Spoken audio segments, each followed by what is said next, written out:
So how to see and manage all your direct debits on Barclays. So to manage your direct debits on Barclays, you'll firstly want to go onto the Barclays app and then click on the Barclays account that you wish to manage the direct debits for. Then once you've done that, you should be pulled through to your transactions.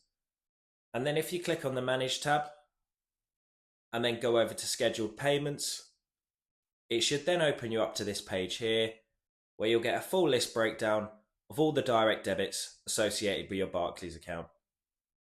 And if you want to go ahead and manage any of them, you can simply go and click them.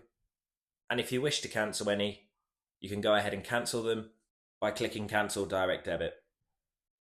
But of course, if we head back to all your direct debits, you'll get the full list here and you'll be able to manage and delete the ones that you don't want. If you found this video helpful, please leave a like as it does help the video out. If you have any questions, feel free to comment below. And thanks again for watching.